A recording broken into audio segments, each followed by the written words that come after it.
우리 성가대 찬양 대단히 감사합니다. 오늘도 수요 예배를 맞이해서 교회에서 또 영상으로 예배드리는 성도님들에게 크신 은총이 임하시기를 축원합니다. 할렐루야.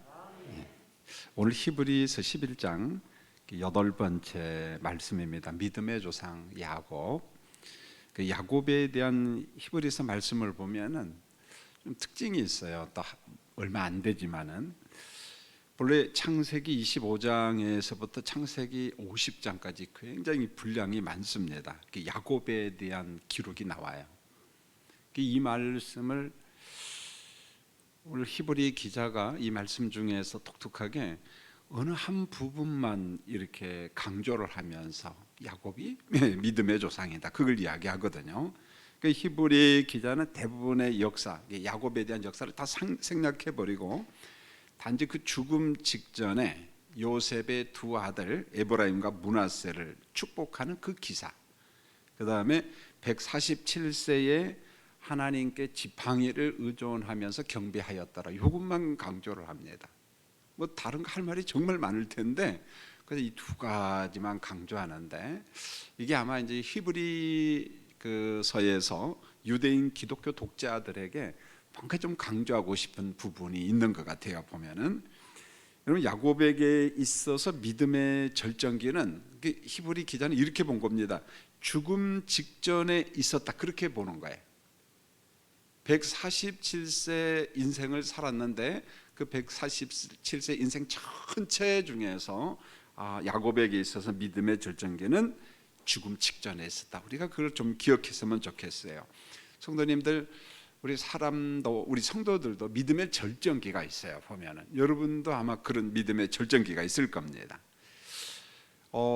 이게 야곱은 이제 믿음의 절정기를 노년에 잡았는데, 죽음 직전에 잡았는데, 사실은 이 노년에 죽음 직전이 믿음의 절정기인 사람이 이렇게 보통 없습니다. 사람이 육체가 노화 연상이 오면 쇠약해지면 정신력도 쇠약해져요. 그래서 흐릿합니다. 그래서 노년이 돼서 이제 병상에 계신 분들에게 우리가 복음을 자꾸 들려주지 않으면 그 이제 자녀들이, 가족들이 그 역할을 해야 되고, 가끔 가다가 이제 목회자가 가서 구원의 확신을 심어주고 중요한 복음을 고백하도록 해야지. 그렇지 않으면은요, 구원의 확신이 있습니까? 그러면은 구원 받았어요, 분명히. 그런데 의식이 흐리다 보니까 어떤 신경학적으로 좀 약해졌겠죠, 보면은. 그래서 두리뭉실하게 혹은 잘 모르겠는데요, 이렇게 해서 가족들과 목회자들을 아프게 할 때가 참 많습니다. 노년일수록 성령을 의존하면서 우리의 어떤 신앙의 고백들이 퇴보하지 않도록 성령께서 내 심령을 좀 붙잡아 주시라고 그렇게 우리가 준비하는 게 참 좋습니다. 야곱의 역사는 고난의 역사예요. 참 고단한 인생을 살았습니다. 창세기 25장 19절로 26절을 보면은 이삭의 두 아들 에서와 야곱 기사가 있습니다. 여러분, 이삭은 60세의 두 아들을 출산하죠. 쌍둥이죠. 보면은 결혼을 하고 20년 만에 얻은 아들입니다. 그런데 성경은 이 태중에 있는 두 생명을 두고 두 국민이 태중에 있다, 이렇게 이야기했어요. 그런데 큰 자가 어린 자를 섬긴다, 하나님께서 그렇게 섭리했습니다. 창세기 25장 27절로 34절 제가 개론적으로 쭉 이야기를 하려고 해요. 그러니까 25장부터 50장까지 야곱의 역사 이야기를 쭉 살펴보면서 히브리 기자가 강조한 끝부분, 그 내용이 얼마 없거든요. 보면 그것만 좀 보려고 합니다. 자, 창세기 25장 27절로 34절에 보면은 야곱의 그 붉은 죽 사건이 나옵니다. 이게 보통 렌탈콩이라고 그래요. 그게 이제 붉은 렌탈콩인데 붉은 죽 사건이 나오잖아요. 에서는 밖에서 이제 들어와서 배가 고프다는 이유로 떡과 팥죽을 먹고 이제 동생한테 좀 얻어먹고 장자의 명분을 팔아버지 않아요. 저는 이게 지난 시간에도 이야기를 했습니다. 하나님이 주신 복을 가볍게 여겼습니다. 하나님의 섭리, 작정, 그 다음에 택함, 이걸 일종의 거부한 것으로 본 거예요. 그래서 히브리서 12장 16절에 보면 에서의 이런 행위를 망령된 행위라고 이야기했습니다. 자, 성도님, 이걸 강조를 했습니다. 하나님이 우리에게 주신 기회가 있어요. 그걸 우리가 감사함으로 받아야지 그걸 거부하는 것은 바람직하지 않아요. 자, 이제 다음 주부터 또 그 다음 주까지 우리가 이제 피택자 공동의회 투표를 하는데 어느 분인가는 피택자가 될 겁니다. 자, 그랬을 때 다양한 사람의 마음이 있을 거예요. 그러나 기본적으로 하나님 감사합니다. 제가 남은 여생 이 직분에 충성하겠습니다. 나를 충성되이 여겨 내게 이 직분을 하나님이 주셨으니 감당하겠습니다. 그런 마음으로 우리가 수용하는 우리 교인들이 되었으면 합니다. 그 다음에 창세기 27장 2절에 보면은 이삭은 에서가 만든 별미를 먹고 에서를 축복하고 싶었어요. 그래서 이야기를 합니다. 야, 에서야, 밖에 나가서 좀 짐승을 잡아와서 요리를 만들어서 나한테 가져와라. 그러면 내가 너한테 마음껏 축복하마. 그걸 누가 들어요? 어머니 리브가가 이 말을 듣고 야곱과 함께 아버지를 속여요. 이삭을 속입니다. 자, 아버지는 어찌됐든지 간에 야곱과 에서에게 나름대로 미래에 대한, 장래에 대한 예언을 합니다. 자, 이번 일로 에서는 동생 야곱을 죽이기로 결심을 합니다. 내가 내 아우를 죽이리니. 창세기 27장 41절에서 이야기합니다. 여러분, 왜 이런 일이 벌어질까요? 하나님의 질서, 하나님께서 간섭하시는 질서를 바꾸려고 한 이 이삭의 어떤 흐릿한 영적 판단 때문에, 조금 있으면 제가 또 한번 설명을 하려고 합니다. 이게 망각인가, 아니면 자기 합리적인 판단인가, 아니면 흐릿한 영성 때문에 그런 건가. 결국은 이것 때문에 집안에 갈등이 생기고 에서가 야곱을 죽이려고 그저 마치 칼을 갈고 있잖아요. 보면 계속해서 이것 때문에 야곱이 귀환하는 그 과정 속에, 두려움 속에서 하나님 앞에 미어달리게 되고 아픔이 있잖아요. 보면은요, 아버지의 흐릿한 그 영성 때문에 하나님이 주신 섭리를 그저 자기 인위적으로 임의대로 바꾸려고 하니까 하나님이 원하지 않잖아요. 그리고 이삭과 리브가는 이제 야곱을 밧단 아람에 있는 외삼촌 라반에게로 보냅니다. 이 밧단 아람, 시리아 쪽으로, 수리아 쪽으로 보내는 거죠. 자, 야곱은 아람으로 이제 가는데 루스에서 하나님을 경험해요. 그리고 이 루스라는 이름을 베델로 바꿔버립니다. 베델, 우리가 익숙하잖아요. 원래 이름은 루스거든요. 보면은, 자, 여기에서 이제 돌베개를 베고 자는 중에 사닥다리 꿈을 꿉니다. 사닥다리. 자, 하나님의 사자들이 하늘과 땅에 연결된 사닥다리 오르락 내리락 하고 있습니다. 이게 뭔가 하냐면 하나님과 야곱이 소통한다는 그런 거거든요. 자, 사닥다리를 통해서 하나님과 야곱이 주의 사자를 통해서, 하나님의 사자를 통해서 어떤 소통한다는 그런 꿈이죠, 일종의. 여러분, 이때 사다리는 장차 오실 누구를 묘사하고 있어요? 예수 그리스도를 예표하고 있습니다. 그러니까 하늘과 땅을 연결해 주시는 분이 누구다? 예수 그리스도다. 이런 말씀의 가장 대표적인 게 요한복음 14장 6절. 내가 길이요 진리요 생명이니 나로 말미암지 않고는 아버지께로 올라갈 수가 없어요. 그러니까 예수님은 아버지께로 올라가는 사다리다는 거죠. 길이다, 내가 진리다, 생명이다, 이렇게 말합니다. 그래서 야곱은 이 베델 루스에서 할아버지 아브라함과 아버지 이삭과 맺은 언약을 재차 확인을 받아요. 계속해서 언약 갱신을 해요. 아브라함에게 주신 말씀을, 이삭에게 주신 말씀을 그대로 야곱에게 하나님께서 거듭거듭 갱신을 합니다. 이때 야곱이 중요한 서원을 하죠. 하나님, 내가 무사히 갔다가 돌아오면 하나님 앞에 무엇을 드리겠습니다? 11조를 드리겠습니다. 그랬어요. 여러분, 11조는 율법 시대 때 주신 게 아니에요. 율법 이전에 이미 야곱도 11조 이야기를 합니다. 특별히 창세기 14장에 보면 멜기세덱 앞에 누가 11조를 내가 드린다고 해요? 아브라함이. 그러니까 11조는 하나님의 은혜 사건 속에 있었어요, 여러분요.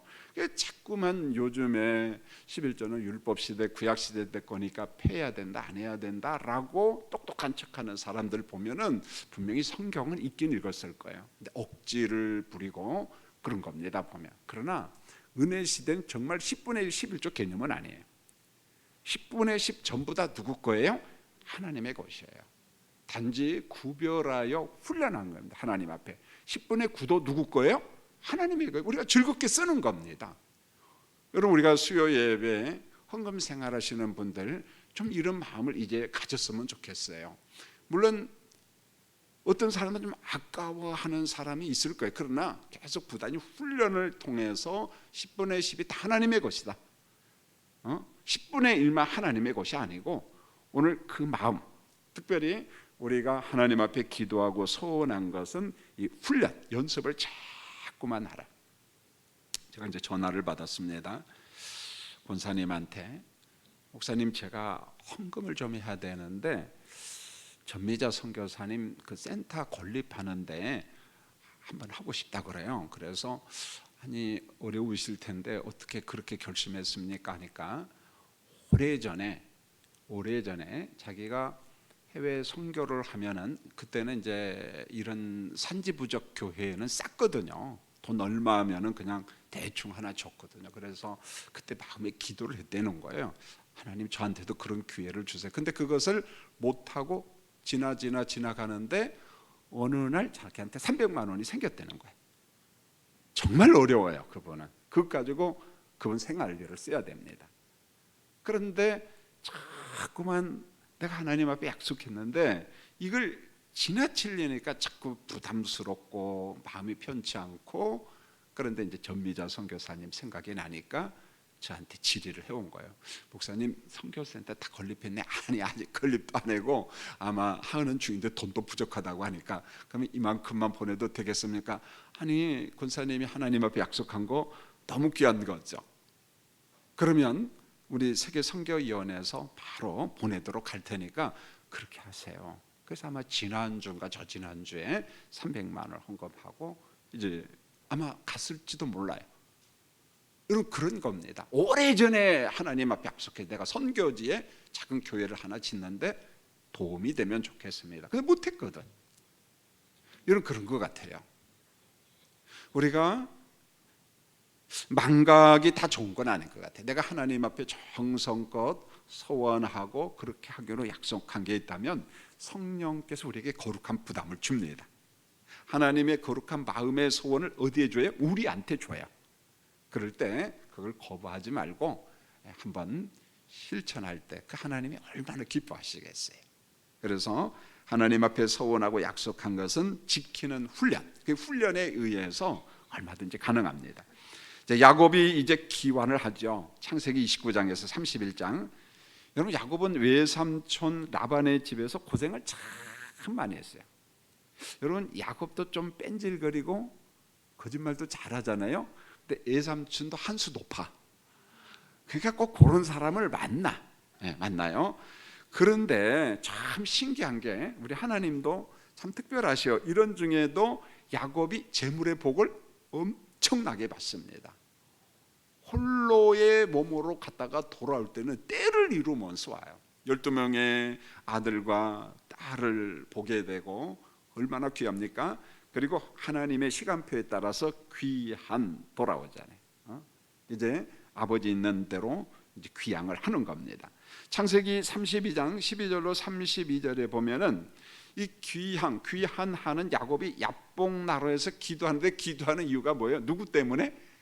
에서가 죽인다고 기다리고 있거든요. 군인들을 데리고 얼마나 두렵겠습니까? 떨리죠. 여러분 거기에도 야곱의 행위를 잘 보세요. 대열을 하나 둘 셋 이렇게 나누고 얼른 도망갈 준비하고 있습니다. 사실은 약속 빠른 거잖아요. 그러다가 때가 되니까 하나님께서 야복강 나루에서 무릎 꿇게 해요. 너 기도해라. 하나님 앞에 엎드려라. 그래서 이 야복 나루에서 하나님의 얼굴을 보고 그것 이름을 분이엘 그렇잖아요. 무슨 말입니까? 엘 하나님. 내가 하나님을 봤다 그런 말이에요. 내가 하나님을 봤습니다. 분이엘. 여러분 이때 하나님께서 에서의 마음을 감동시켜 녹입니다. 싹 녹아요. 여러분 에서와 야곱은 화해를 했습니다. 우리 인생에 이런 전환이 되는 시간이 있고 전환의 장소가 있습니다. 야곱에게는 분이엘이 인생의 전환이 신앙의 전환점입니다. 놀라운 일이 벌어지잖아요. 여러분 한번 묻고 싶어요. 여러분에게도 야곱에게 분이엘의 시간과 장소가 있다면 여러분에도 분이엘의 시간과 장소가 있어요. 할렐루야. 여러분 한번 되돌아보세요. 여러분 인생을 오래 살아왔잖아요. 저도 이 설교를 준비하면서 뭘까 하니까 한 몇 가지가 생각나면 다 열갈 필요는 없고, 첫 번째가 강원도 철원 땅이에요. 그때 제가 성령에 심취됐던 것 같아요, 보면은요. 그래서 막 성령론에 가는 글을 읽고 하나님 앞에 기도하고 그랬을 때 성령께서 막 강권적으로, 그때 제가 돈 베이샴 목사님의 글을 읽었던 것 같아요, 보면은. 성령을 외면하지 말라, 하나님의 일을 외면하지 말라, 하나님은 하나님이다. 이 머리를 가지고 자꾸 성령을 막 재거든요. 이건 아니다, 이건 인위적이다, 뭐다. 그런데 저로 하여금 회개케 하고, 그 책을 읽다가 제가 그때 동계 훈련을 다 나갔는데, 저는 의무대회에서 그냥 대기하고 있다가 교회 세멘트 바닥에 올라가 가지고 기도를 했는데, 정말 저는 짧게 기도한 것 같아요. 한 20-30분. 근데 나중에 보니까 4시간 넘게 기도했어요. 쭉 강원도 철학에서. 왜 기도했느냐, 방언이 툭 튀어나오는데, 그때 방언은 날랄라 방언도 아니고 제가 하늘산에서 연습했던 임마누엘도 아니고, 근데 저는 지금도 그때 성령의 역사하심, 제게 은혜 주심을 정말 몇 년 지났습니까? 40년이 더 지났잖아요. 생생해요, 그 드라마가.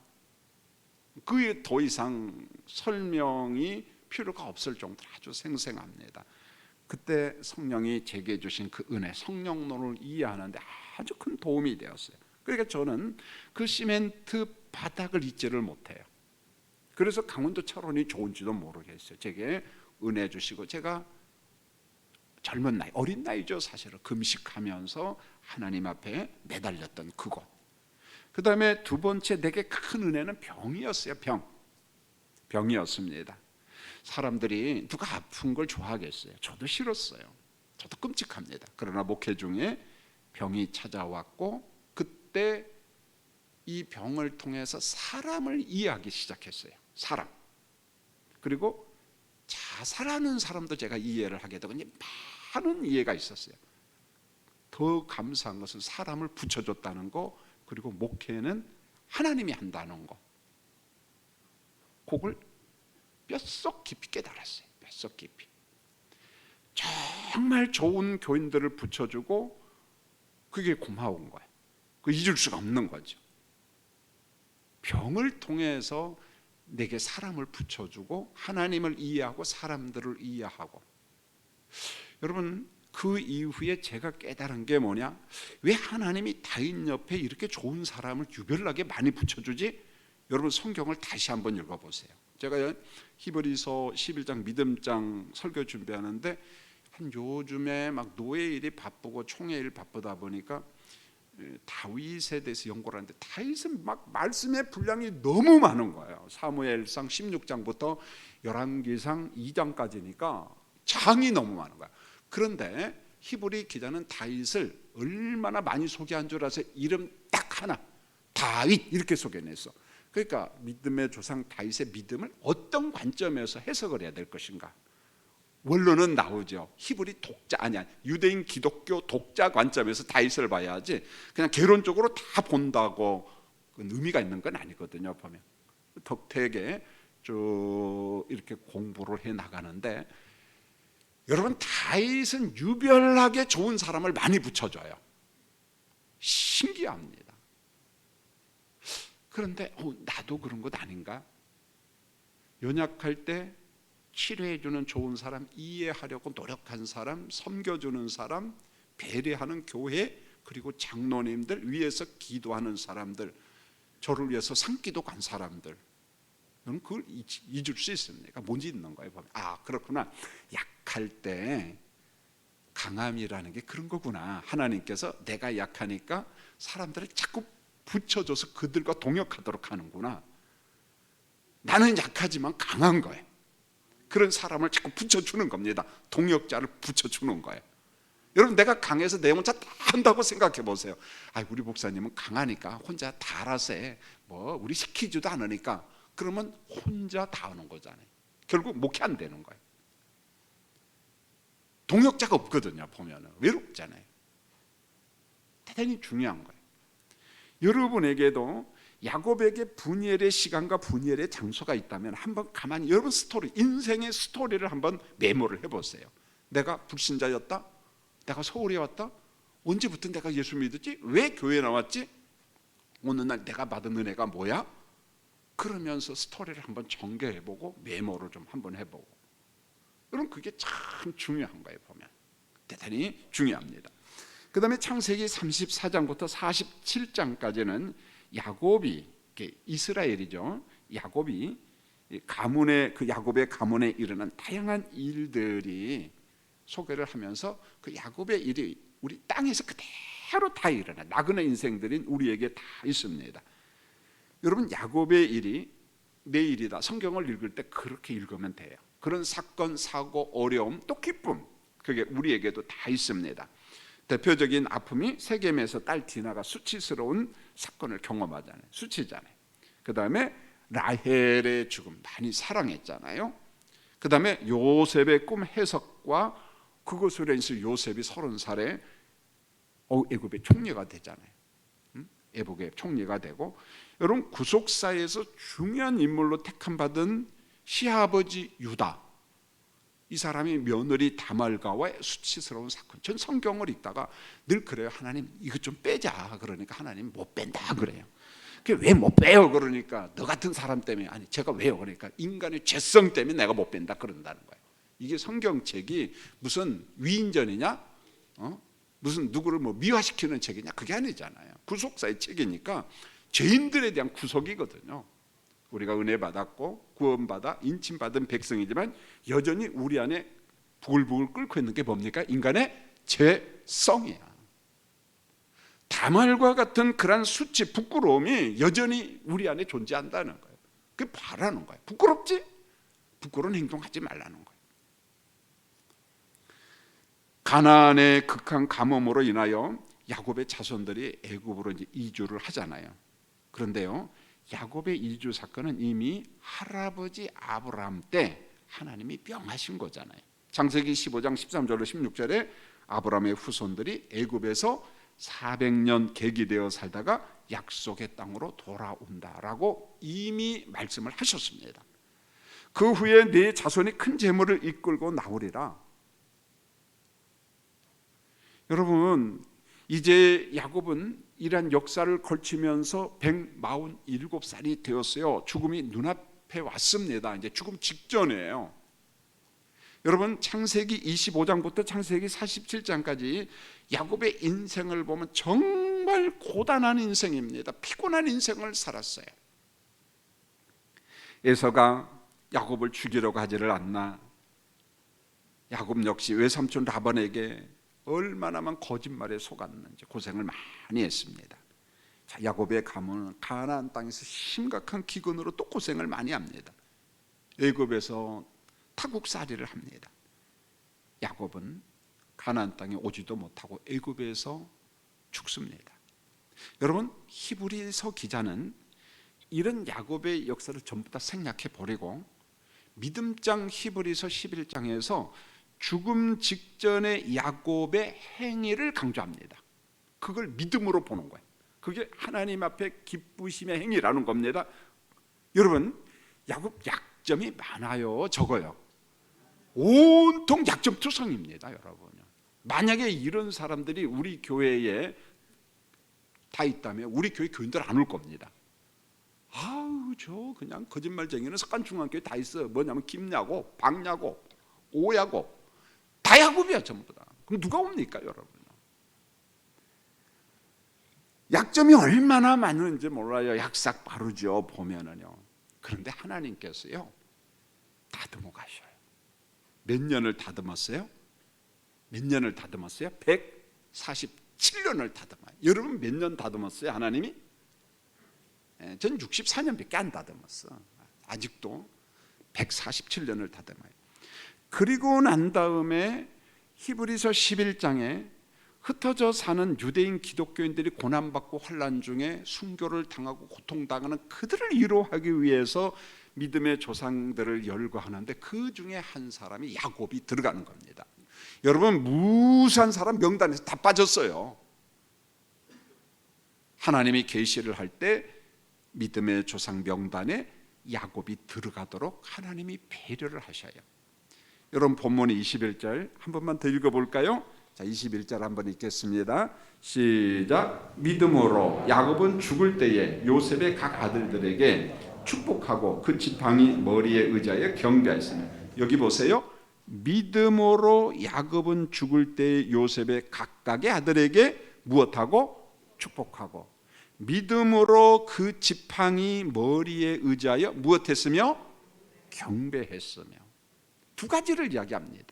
믿음으로 두 아들을 축복했다. 믿음으로 지팡이를 의지하고 경배했다. 이게 147살 죽음 직전의 이야기예요. 그 앞에 있는 역사는 다 생략해 버렸습니다. 그럼 몰라도 된다는 거야. 지금요.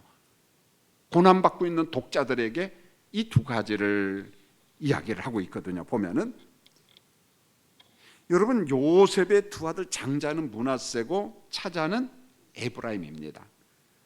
여러분, 21절은 창세기 48장을 지금 인용하는 건데, 창세기 48장 10절을 보면은 야곱의 눈이 어두웠어요. 물론 147살이 되니까 눈이 어두울 수 있어요. 그런데 성경에서 어떤 사람을 이야기할 때 단순히 신체적 눈이 어둡다 이 말은 시력이 어둡다 그런 말도 있지만은 다른 의도가 있어요. 영성이 어두워지기 시작했다는 거예요. 여러분, 우리의 눈은 좀 어두워져도 돋보기를 써도 영성은 어두워지면 안 돼요. 할렐루야. 성령 안에서 우리 영이 자꾸 맑아지고 밝아져야 됩니다. 우리 속사람이 밝아져야 돼요. 대단히 중요한 겁니다, 여러분. 자, 요셉은 두 아들이 할아버지 앞에서 지금 이제 절하도록 했어요. 이 두 아들을 데려온 거잖아요. 그런데 야곱이 두 손을 탁 들어 축복을 하는데, 아니 이렇게 해야지 요렇게 해버리네 그냥. 그래서 오른손이 차자 에브라임 머리에 가고 왼손은 장자 므낫세 머리에 가. 그러니까 아들이 기분이 안 좋아요. 우리 아버지가 축복하지만 우리 아버지가 눈이 어두우니까 그런가 보다가 손을 갖다가 이제 반드시 오른손은 장자에게 왼손은 차자에게 딱 올리려고 하니까 야곱이 뭐라고 했냐면 나도 안다 그래요. 그럼 그 순간에 얼마나 놀랬겠어요. 아들아 나도 안다. 아우가 큰 자가 된다. 여러분, 야곱은 에브라임을 므낫세보다 앞세우는 예언을 그대로 합니다. 여러분, 그대로 해요. 자, 이것은 이미 누가 야곱에게 말씀하신 거예요? 하나님께서 야곱에게 말씀을 했어요. 이삭도 그랬잖아요. 태중에 있는 자 두 국민인데 큰 자가 작은 자를 섬길 것이다. 똑같은 거예요, 지금 원리가. 여러분, 오늘 말씀의 핵심이 이 부분인데 이삭과 야곱의 차이점을 말씀하고 있는 거예요. 이삭하고 야곱, 이걸 놓치면 안 돼요, 여러분. 여러분, 이삭은 리브가와 야곱이 속임수, 거짓을 하지 아니했다면은 하나님의 뜻, 섭리, 작정을 버리고 누구한테 막 축복을 쏟아부었어요? 에서한테 축복을 했거든요. 야, 고기 좀 요리해 가지고 와. 내가 축복 많이 부어줄 테니까. 그걸 아내가 들었어요. 어머니가 들었어요. 그래서 속인 거예요. 하나님이 개입해서 이삭의 판단을 막아버린 겁니다. 그래서 우리가 이 사건을 놓고 어떻게 봐야 될 것인가, 그냥 우리는 하나님의 그냥 간섭, 섭리로 우리가 보면 좋겠습니다. 이삭이 에서에게 축복하려고 한 것은 과연 약속을 망각했을까? 여러분, 각자 한번 생각을 해보세요. 왜 하나님께서 말씀하셨는데 왜 하나님의 말씀대로 안 하지? 왜 에서에게 축복을 하려고 그러지? 여러분, 그럴 수 있겠지요. 망각, 연세도 많고. 그러나 이삭의 고집일 겁니다. 이 고집은 합리적 고집이에요. 합리적 고집. 하나님의 뜻은 야곱이지만 인간의 전통과 합리에 따라서 아버지 이삭은 누구한테 축복하고 싶었어요? 장자에게. 에서에게 그렇게 말해도 맞지만 장자에게 축복을 하고 싶어요. 이게 합당하다고 생각합니다. 합리적으로. 여러분 보통 그 프랑스 사람들이 굉장히 이성주의자들이거든요. 보면 이성이 발달되다 보니까 복음도 없애버려, 하나님도 없애버립니다. 의외로 그래요, 그 사람들이요.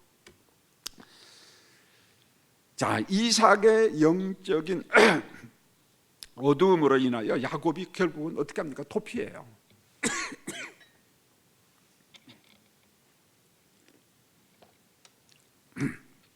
삼촌의 집으로 도피를 하고, 에서는 너무 분통이 터지니까 어떻게 해요? 내가 동생을 죽이겠다.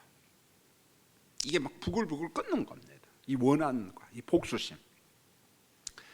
여러분, 아버지 이삭의 영적인 어둠이 집안의 아픔이 돼버렸어요. 혹시 우리가 이런 일 없나요? 부모님의 편이 없던 사랑 때문에 자녀들이, 형제들이 갈등 가운데 있고, 그로 인하여 형, 동생, 형제들이 미워하고 질투하고 보지도 않으려고 하고, 혹시 그런 건 아닌가? 여러분, 147세로 눈이 어두운 야곱이지만은 지난날 아버지 이삭의 어두운 영성으로 인한 실수를 잘 알고 있습니다. 여러분, 그로 인하여 야곱과 에서의 갈등을 알고, 야곱은 그의 피해자잖아요. 그래서 야곱은 믿은 거예요. 하나님의 뜻의 일순, 뭐냐? 하나님의 뜻대로, 하나님이 말씀하신 대로, 이게 하나님의 질서고 하나님의 평안이고 하나님의 축복이다. 이 야곱은 147살에 그걸 지키는 겁니다. 아버지 이삭을 생각하면서 그대로 순종을 하죠. 그래서 성경을 잘 보면은 야곱은 죽을 때에 이런 표현이 나와요. 근데 원뜻은 죽으면서 그러는 거예요. 생명이 지금 끊어져 가면서 그런 말입니다. 여러분, 요쯤 되면요 의식이 흐릿해져요. 여러분, 말기암 환자, 중증 환자들이 죽을 때 죽음의 단계가 있어요. 근데 맨 마지막에 단계가 뭐냐? 흐릿 단계. 그리고 선망 현상이 오고, 그리고 입을 좀 벌리기도 하고, 그 호스피스 사역하는 사람들이 보통 이제 그런 공식이 있거든요. 그러면서 의식이 흐릿하고 그런 거거든요. 오늘 말씀은 야곱은 죽을 때 죽으면서 요셉의 각각 아들에게 축복을 했는데 또렷하게 축복하는 거예요. 보면 하나님의 약속을 붙잡고, 그래서 차자 에브라임에게 오른손을 얹었습니다. 장자 므낫세에게 왼손을 얹었습니다.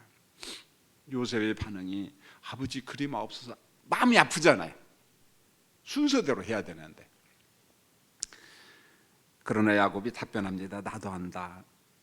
이렇게 하는 것이 하나님 아버지의 뜻이다, 섭리다, 작정이다. 형이 동생을 섬길 거야. 하나님의 계획이다. 이렇게 이야기합니다. 여러분, 전 이 말씀을 접하면서 몇 번 원고를 읽다가 야곱이 죽을 때에, 원뜻은 죽으면서 두 손자 머리에 축복했다. 이게 참 마음에 너무 은혜가 되고, 우리 교인들한테 다 이야기를 하나 해야겠다. 어느 안수 집사님, 시모 집사님이 투병 생활에다가 죽음이 눈앞에 왔어요. 근데 자식들에게 유언을 했어요. 근데 유언한 것을 글로 딱 써놨어요. 지금은 그분은 천국에 갔습니다. 여러분, 제가 스크린에다가 사진을 찍어 왔어요. 한번 보여줬으면 좋겠네.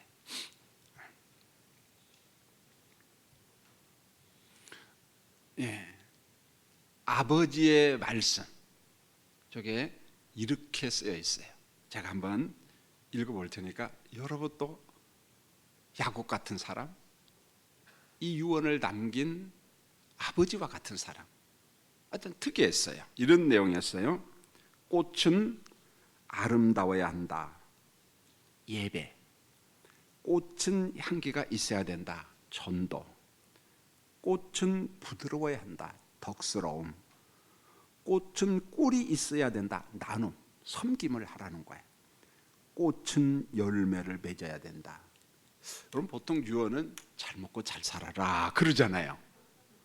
근데 이분은 암으로 투병 생활하면서 죽음 직전에 요 이야기를 하는 거예요. 야곱처럼 의식이 또렷한 사람이구나. 여러분, 우리도 한번 또 다른 야곱이 되어봤으면 합니다.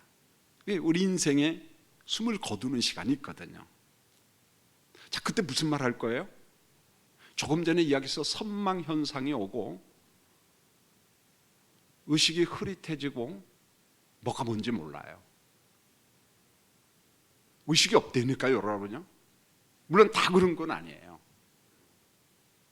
사랑하는 성도님들, 우리가 하나님의 품으로 가는 그 시간, 바로 그 직전에 사랑하는 자녀들에게 한마디 유언을 한다면 그 평생 누가 있겠습니까? 그 자녀들에게, 자손들에게 미리 좀 글을 써놔도 좋고. 전 둘째 형님이 하나님의 부르심을 받아요. 큰 형님보다도 먼저 했는데 저한테 글을 많이 써가지고 죽음을 눈앞에 두고 해가지고 요만큼 글을 썼어요. 그게 제 서재실에 있습니다. 엊그제도 한번 봤습니다. 죽음을 눈앞에 두고 동생한테 편지를 쓰고 부탁을 하고 그리고 소천했어요. 근데 다른 건 다 생략하고 이런 게 있었어요. 야, 동생아, 너희 형수가 우리 집에 시집 와서 고생을 많이 했는데 내가 죽어도 형수님이 외롭잖아. 가끔씩 전화해줘라. 부탁한다. 그 이야기가 있어요. 유언장에. 모르겠어요. 자기 자녀들한테는 무슨 유언을 했는지. 그걸 제가 가지고 있어요. 거기에는 다양한 내용이 있어요. 아버지가 교통사고를 당하고 그런 내용부터 바로 이겁니다. 우리가 죽는 시간이 꼭 와요. 미리 좀 죽음을 준비하고. 그 자식들도 알잖아요. 보면 우리 아버지가 이제 연세가 많으니까 그래서 아주 진지하게 하나님과 관련된 이야기. 자, 우리는 어떤 유언을 남길 것인가? 여러분, 단순히 유언이 슬픈 게 아니잖아요. 장소 이동이잖아요. 하나님 품으로 안식하는 건데. 히브리서 기자의 판단입니다. 아니, 계시예요. 계시의 말씀. 야곱에게 있어서 최고의 믿음은 에브라임과 므낫세를 하나님의 뜻대로 축복하는 것이다. 하나님의 뜻대로. 야곱의 믿음은 147살에 다듬어졌고 완성이 되었습니다. 노년이 되고 눈이 어둡고 기력이 약해지면 의식과 지혜와 총명과 영속도 흐릿해집니다. 사실이에요. 흐릿해집니다. 그래서 오늘 성경에 보세요. 야곱은 그 지팡이 머리에 의지하여 경배하였으며 이 연세에는요 예배 못 드립니다. 예배 못 드려요. 그런데 그 지팡이 머리에 의지하여 경배하였으며, 여러분 성경에는 두 종류의 지팡이 사는 모세의 지팡이, 이게 뭡니까? 지도자의 상징이에요. 지팡이. 하나는 야곱의 지팡이, 나그네의 상징입니다. 나그네의 상징이에요. 야곱은 매우 늙었습니다. 눈이 어두웠어요. 안 보였어요. 마지막은 지팡이에 의존하여 하나님을 경배합니다. 얼마나 힘들었을까요? 얼마나 힘이 들었을까요? 그러나 야곱은 하나님이 기뻐하시는 관심이 무엇인지 알았습니다. 저는 지팡이를 의존하여 하나님을 경배하는 야곱을 제 나름대로 막 그림을 그려봤어요. 어떻게 예배 드렸을까? 이 그림은 무슨 표현이었을까? 아마 숨은 가팠을 거예요. 호흡. 음식을 먹지 못해서 몸은 쇠약했을 겁니다. 전 가끔 가다가 새벽에 뒤에 앉아서 이런 우리 교인들을 봐요. 지팡이를 의지하는 열정으로 기도하는 노인들이 있어요. 죄송합니다. 장로님들이 계세요. 은퇴 다 했습니다. 저 나이가 되면 좀 쉬고도 싶을 건데 안 오고 싶을 텐데 그래도 오시네. 몸이 많이 아프신데도 권사님들도 계시고. 그런 이 설교를 준비하면서 고맙기도 하고 감사하기도 하고 그런 묵상이 나와요. 제가 차를 몰고 제 아내랑 새벽 예배 들어올 때 보면 연세 많으신 성도님들이 새벽에 그 길 건너 올 때마다 늘 마음이 걱정이 돼요. 미끄러지 못하지? 연세가 많기 때문에 거동도 불편한데. 여러분 이겁니다. 야곱은 눈이 어두웠어요. 마지막엔 지팡이를 의존해야 됐어요. 그런데 하나님을 경배했습니다. 그리고 야곱의 유언이 뭡니까? 나의 죽은 육신이라도 가나안 땅 마물의 앞 막벨라 밭에 묻어줘라. 우리 할아버지, 우리 할머니가 있는 곳, 우리 아버지가 있는 곳. 가나안 땅은 우리가 받을 기업이라는 거예요. 후손들에게 그 교육을 하고 있는 거예요. 지금 죽음 직전에도 교육을 하고 있는 거예요. 가나안 땅은 본향이고 천국에 대한 예표잖아요. 우리가 사모할 본향입니다. 결론은 하나입니다. 왜 히브리서 기자가 믿음의 조상들 명단에 이 야곱의 이름을 올려놨을까? 그 무수한 역사, 147년의 역사, 파란만장한 역사 전부 다 생략해버리고 오로지 딱 두 가지만, 오른손을 찾아 머리 위에, 왼손을 장자 머리 위에, 그리고 죽음 직전에 지팡이를 의존하여 하나님을 경배했다. 결국은 그런 것 같아요. 이성과 합리가 하나님의 약속과 충돌이 일어날 때가 참 많아요. 그건 이삭도 그랬고요, 아브람도 그랬고, 야곱도 그렇고, 지금 우리도 마찬가지예요. 여전히 충돌이 일어납니다. 유대인 기독교인들도 그 고난 속에서 혼란스러워요. 유대교로 돌아가고 싶어요. 살고 싶어요. 누가 죽고 싶겠습니까? 톱으로 켜서 죽고, 원형 경기장에서 짐승의 밥이 되어 죽고, 이래 죽고 저래 죽고, 누가 죽고 싶어요? 그런데 그런 충돌이 일어날 때 야곱이 주는 건 그거예요. 나도 한다. 내 심령에도 막 충돌이 일어난다. 막 합리적인 생각. 그러나 하나님의 약속을 붙잡고 하나님이 기뻐하시는 것 해. 그게 믿음이고, 그 믿음을 하나님이 기뻐하셔. 그게 축복이야. 요 한마디를 하는 겁니다. 성도님들, 오늘도 내일도 앞으로도 종종 우리 인생 살아가다 보면은 막 충돌이 일어날 겁니다. 합리와 복음과 이성과 약속. 그랬을 때 우리는 야곱처럼 하나님의 말씀에 붙잡히는 우리 성도들이 되시길 예수님의 이름으로 축원합니다. 교회 소식을 전하겠습니다.